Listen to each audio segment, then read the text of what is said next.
우리 사람과 사람들과의 관계에 있어서 가장 어려운 것이 있다면 무엇일까요? 한번 생각해 보세요.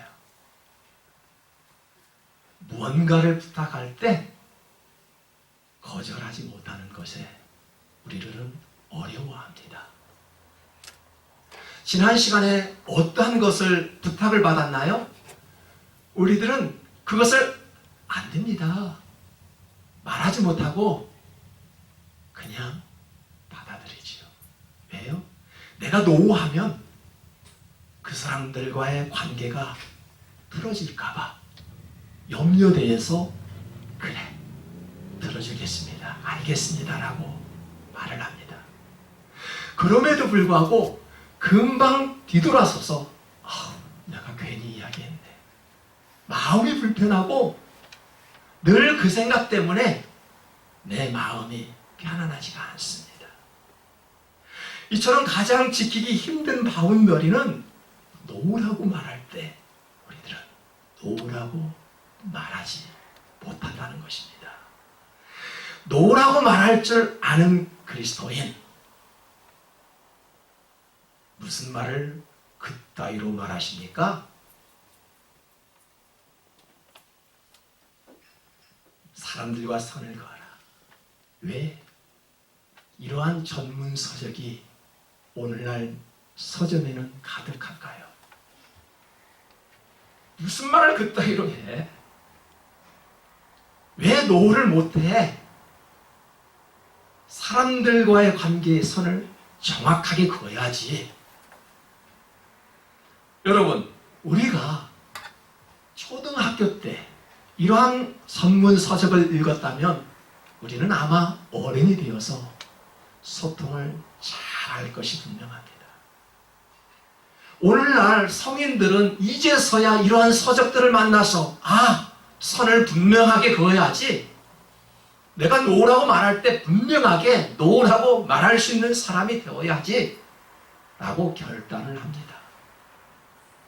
선을 긋지 못하고 노라고 말하지 못해서 우리는 후회하는 일들이 종종 있지요. 결과에 만족하지 못할 때, 특히 내가 왜 그때 안 된다고 말하지 못했을까? 그때 한번 서운했으면 그만인데 왜 내가 그때 거절하지 못하고 내가 이러한 어려움을 당했나? 여러분, 종종 그런 생각을 하실 때가 있지 않습니까?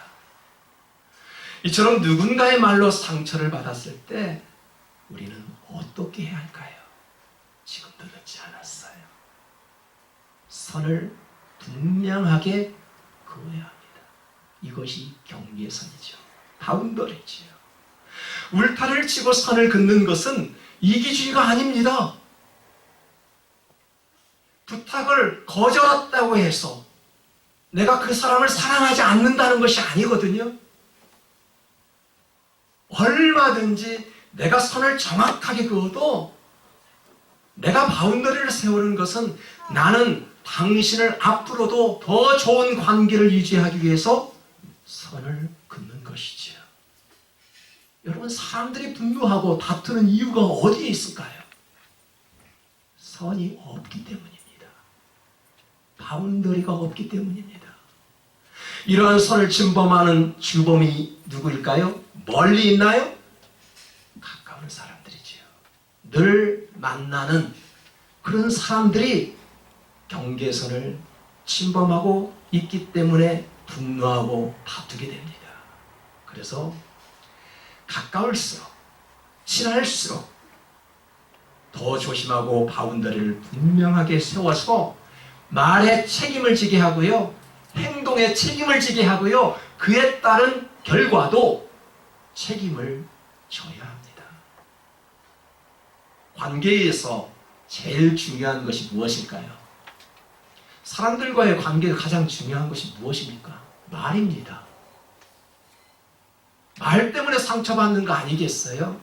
그 말 한마디 때문에 분노하는 거 아니겠습니까? 성경에도 보니까 사람들 중에는요, 좋은 말로 하여 열매를 맺게 하는 사람들이 있지요. 어떤 사람들은 칼로 찌름같이 사람들의 마음을 아프게 하는 그러한 말도 있습니다. 가까울수록 말조심하라는 것은 소중한 사람, 믿었던 사람에게 받은 상처는 그만큼 깊고 오래가기 때문입니다. 우리가 받은 상처는 칼이 아닙니다. 말 때문이지요. 우리는 된다, 안 된다는 그것 때문에 지금까지 다투어 왔는지도 모릅니다. 앞으로도 그것 때문에 다툴 수도 있습니다.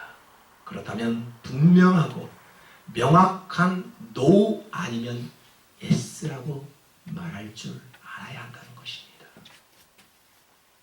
관계의 혼선을 가져오는 이유는 NO라고 대답해서가 아니지요. 이것도 아니고 저것도 아닌 애매한 대답 때문입니다. 여러분, 한국말은 끝까지 들어봐야 안 돼요. 가장 중요한 단어가 뒤에 나오기 때문에 그렇습니다. 그래서 한국말이 어렵다고 합니다. 끝까지 들어봐야 그 사람의 마음을 알 수 있다는 것이죠. 그래서 어떻게 할까요? 성질이 급한 사람은 결론부터 말할게. 결론부터 말하는 분들도 계시지요? 한국 사람들은 토론을 잘 못해요. 회의를 많이 하면 분쟁이 일어나고 다툼이 일어나는 인종 부류가 바로 한국 사람들이라고 합니다. 의견에 반대하면 적이 되고요. 대화가 격화되면은 싸움탑처럼 싸움을 하게 됩니다. 그래서 반대하기가 어렵지요. 두렵습니다. 잘못된 행동을 보고 그냥 침묵해버립니다. 자기 의견을 내세우지도 않습니다.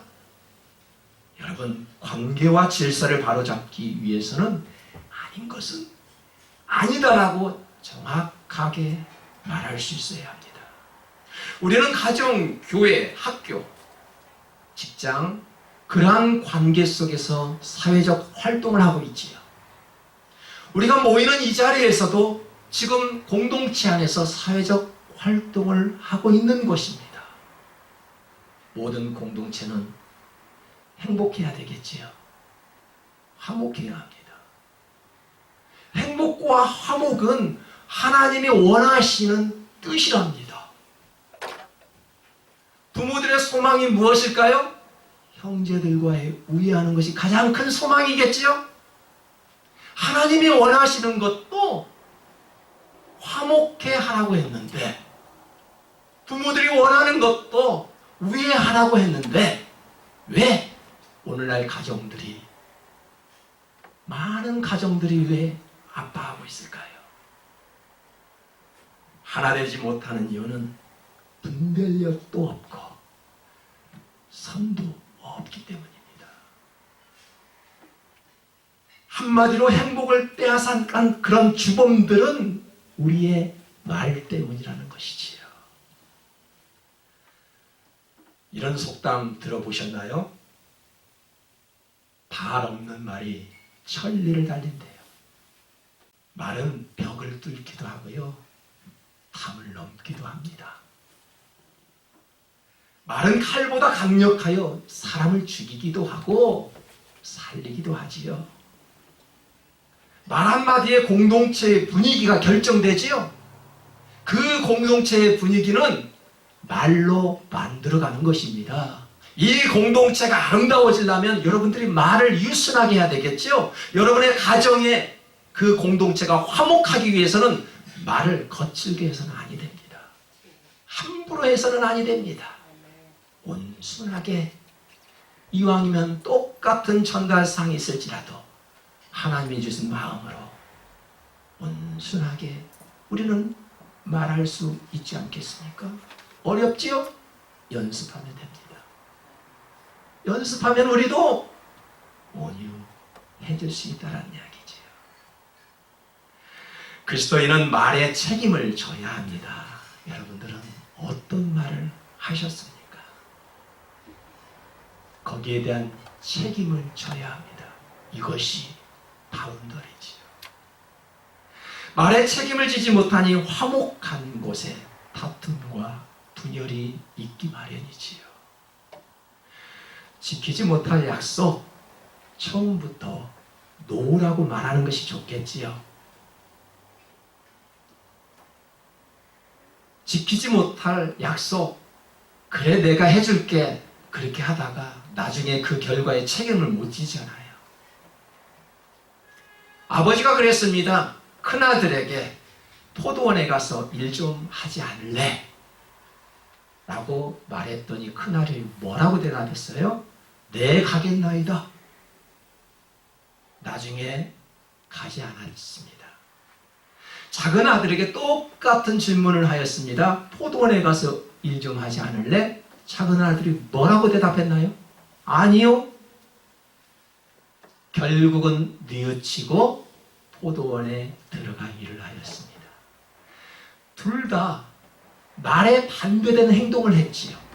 그럼에도 불구하고 누가 아버지의 뜻대로 하였느냐고 물었을 때 누구였나요?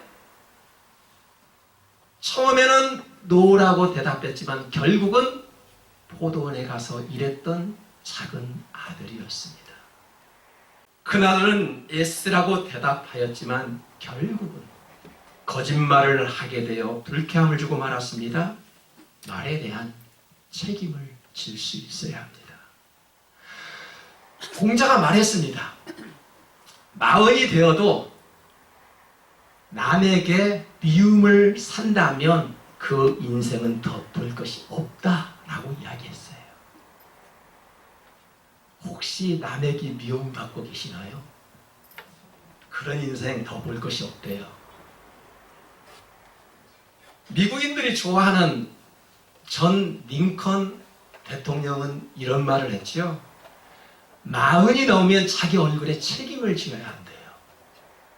왜 40일까? 라는 생각을 해보았어요. 40이 넘어보면 인생이 왜 이렇게 쉽게 빨리 가는지 몰라요. 금방 50이 되고요. 제가 50대잖아요. 내일 모레면 60이에요. 60이 넘으셨잖아요. 금방 70이 되었죠? 70이 넘으면요. 8, 90이 어서 오너라 내가 기다리겠다 하고 우리들 부릅니다. 인생이 얼마나 빠른지 몰라요. 이처럼 인생은 너무나도 빨라요. 30대도 안 된 청년들 있죠? 그때는 몰라요.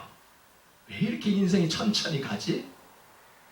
인생이 너무나도 많은 인생이 펼쳐있는 것 같이 느껴지지만 40이 넘어버리니까 금방 50이 됩니다.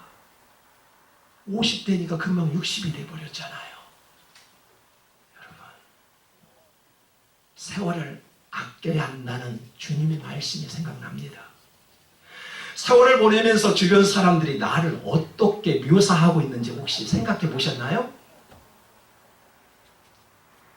이웃집 그분이 나를 어떻게 생각할까? 저도 종종 생각해요. 이웃집 아저씨가 나를 어떻게 생각할까? 성질 더러운가? 성질 급한 사람인가?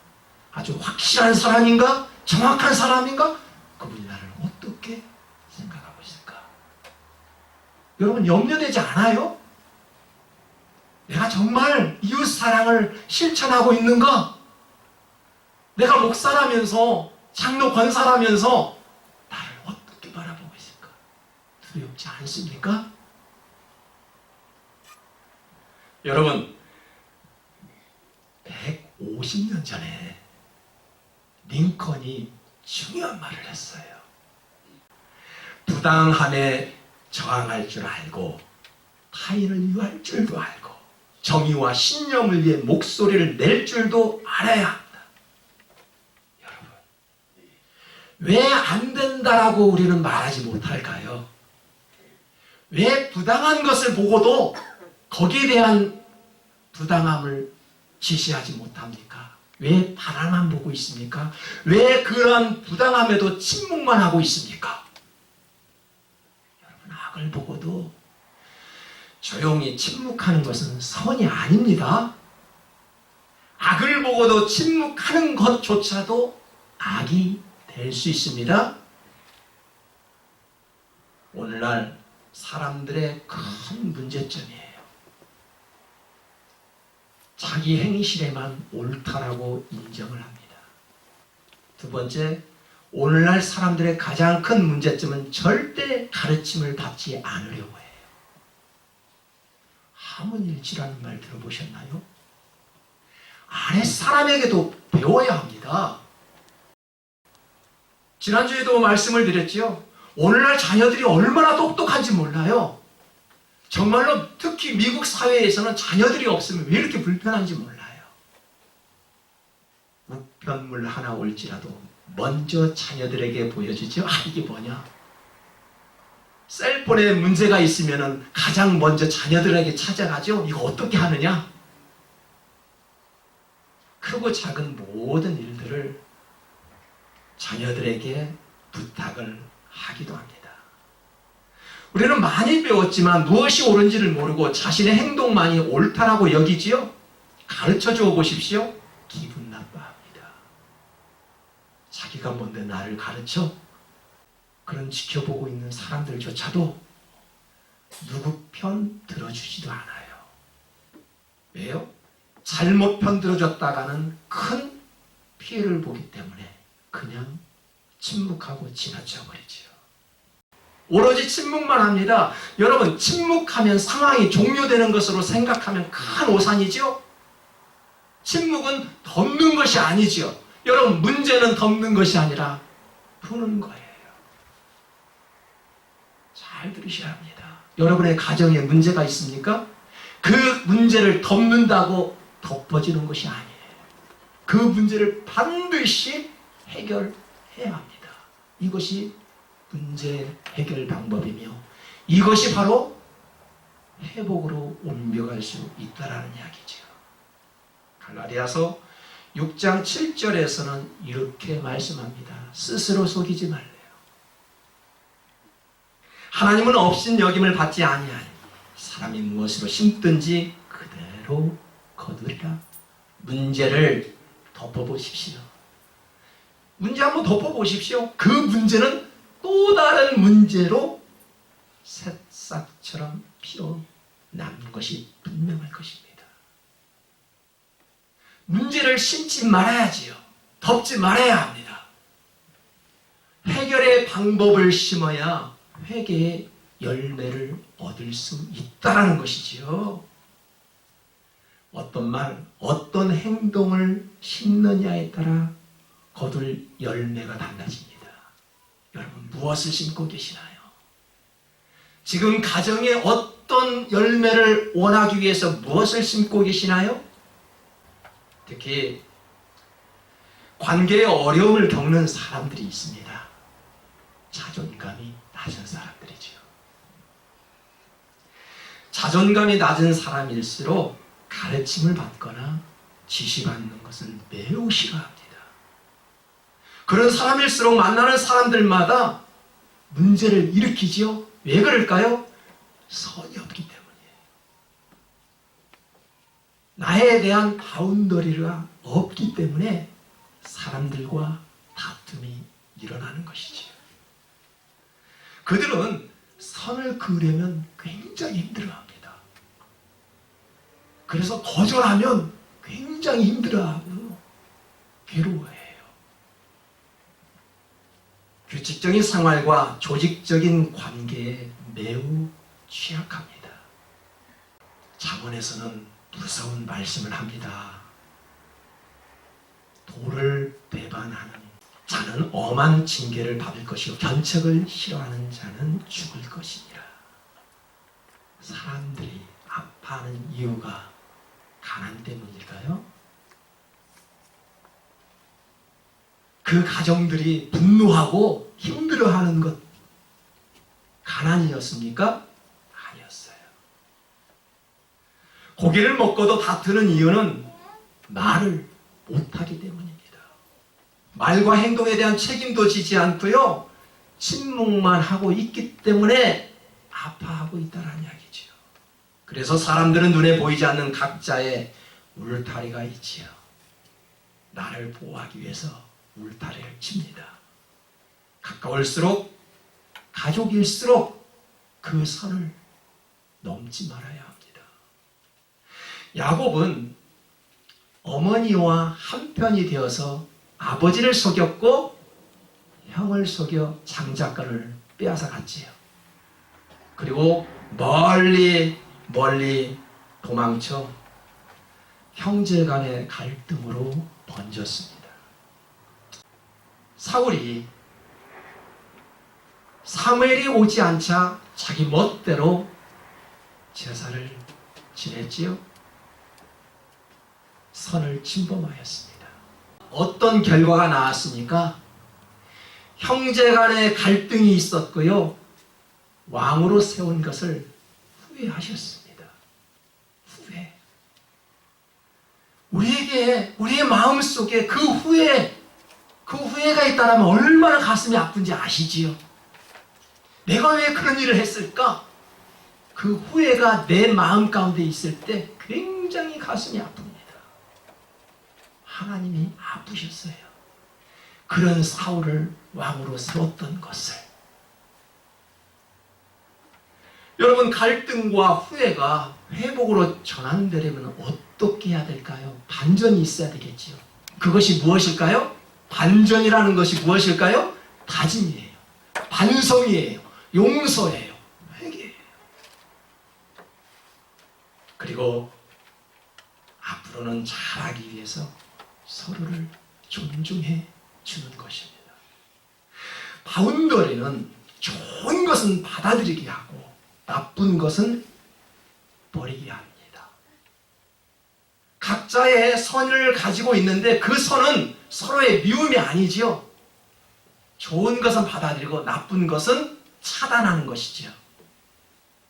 저에게도 바운더리가 있고요. 여러분에게도 바운더리가 있어요. 나의 선을 침범하면 나의 마음이 아파요.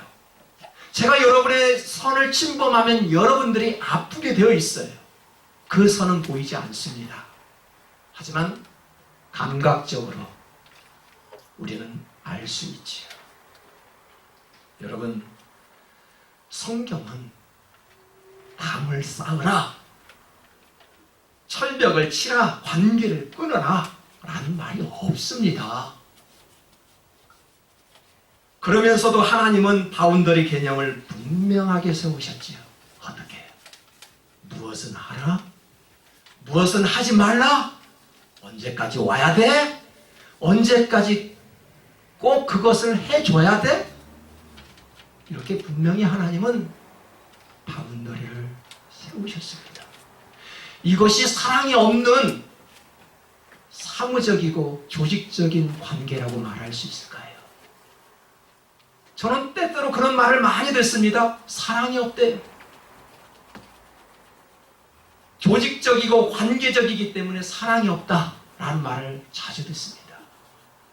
저의 바운더리가 너무나도 높고 정확해서인지 몰라도 가능하면 약속을 지키려고 하고, 가능하면 내가 말에 책임을 지게 하려 하고, 가능하면 무엇이든지 크고 작은 일에 대해서 조직적인 관계에서나 여러 공동체에서도 사람들과 관계에 있어서 바운더리를 침범하지 않으려고 노력하는 사람들 중에 한 사람이지요. 여러분, 가족도 조직입니다. 가족도 교회처럼 하나님이 세운 가정의 공동체도 조직이라는 것이지요. 가족 안에서도 서로가 지켜야 할 분명한 선이 있습니다. 세상에서 가장 편안한 안식처가 가정이지요. 그 가정 안에서도 넘지 말아야 할 선이 있지요. 하지 말아야 할 말이 있지요. 행동하지 말아야 할 행동이 있다는 것입니다. 무너진 경계선이 있다면 우리는 다시 세워나가야 합니다. 요즘 메말라 있는 현실 속에서 이럴 때일수록 서로의 마음과 마음을 마음껏 기댈 수 있는 그런 가족들이었으면 좋겠습니다. 내가 지금까지 존재할 수 있었던 것도 가족들의 힘이었지요. 다음 달 6월이 되면 저는 미국 생활 15년이 됩니다. 내가 이 척박한 땅에서도 힘을 내고 인내할 수 있었던 것도 가족들의 힘이 아니었으면 아마도 살아갈 수 없었을 것입니다. 사랑하는 성도 여러분, 그런 가족들과 함께 서로 존중할 수 있는 경계의 선을 정확하게 세워 우리의 말과 행동에 좋은 모습으로 상대방에게 전달될 수 있는 하나님의 지체들이 될 수 있기를 주님의 이름으로 축복합니다.